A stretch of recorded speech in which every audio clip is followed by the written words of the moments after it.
Now, CNN's Anderson Cooper on assignment for 60 Minutes. For years, educators have tried for kids from the inner city to do just as well in school as kids from America's more affluent suburbs. Black kids still routinely score well below white kids on national standardized tests. But a man named Geoffrey Canada may have figured out a way to close that racial achievement gap. What he's doing has been called one of the most ambitious social experiments to alleviate poverty of our lifetime. His laboratory is a 97-block neighborhood in Harlem, which he's flooded with a wide array of social, medical, and educational services available for free to the 10,000 children who live there. It's called the Harlem Children's Zone. Ed Bradley first reported on Geoffrey Canada 3.5 years ago, but back then there was no way to tell if his Children's Zone was working. Today, however, results are in, and they're nothing short of stunning. So much so that the White House is now taking notice. For Geoffrey Canada, however, it's just a start. You grow up in America and you're told from day one, this is the land of opportunity, that everybody has an equal chance to make it in this country. And then you look at places like Harlem and you say that is absolutely a lie. So you're trying to level the playing field between kids here in Harlem and middle-class kids in a suburb? That's exactly what we think we have to do. If you grow up in a community where your schools are inferior, where the sounds of gunshots are a common thing, where you spend your time and energy not thinking about algebra or geometry, but about how not to get beat up or not to get shot or not to get raped. When you grow up like that, you don't have the same opportunity as other children growing up, and we're trying to change those odds. He's trying to change those odds on a scale never before attempted. His goal, to break the cycle of poverty in an entire neighborhood by making sure all the kids who live there go to college. That's what it's all about. You really believe that's possible, to break that cycle? Absolutely know we're going to do it.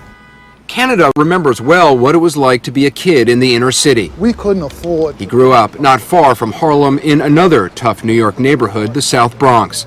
Abandoned by his father, he and his 3 brothers were raised by their mother, who was barely able to get by. When I first found out that Superman wasn't real, I was about maybe 8.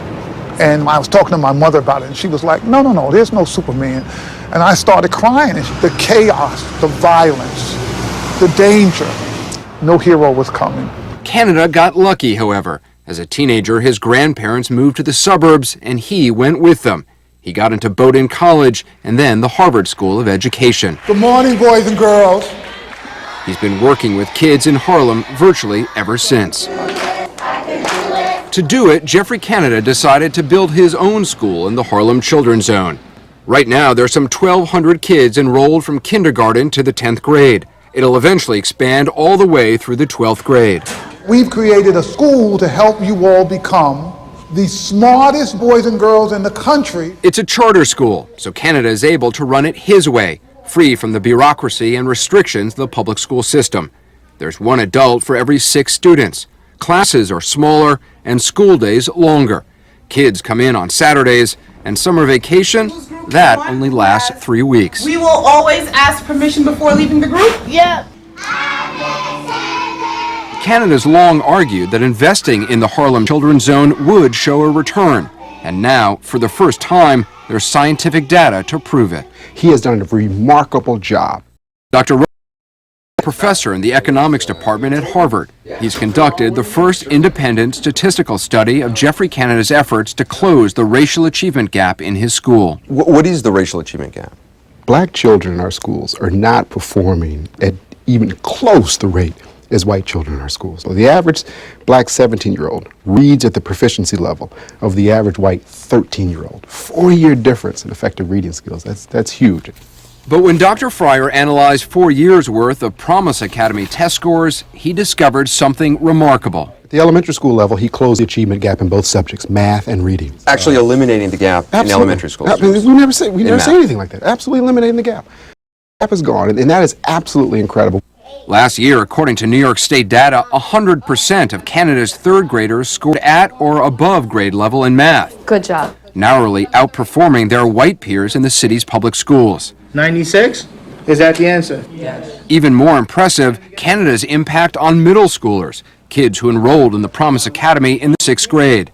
They started out far behind grade level, but Dr. Fryer found that within 3 years they had virtually eliminated the achievement gap in math and reduced it by nearly half in reading. These are kids that a lot of people had given up on, and he showed that it's never too late. How will you know when the Children's Zone has worked? When I see my kids by the thousands with degrees, I will say this is what we set out to do, and we've done it.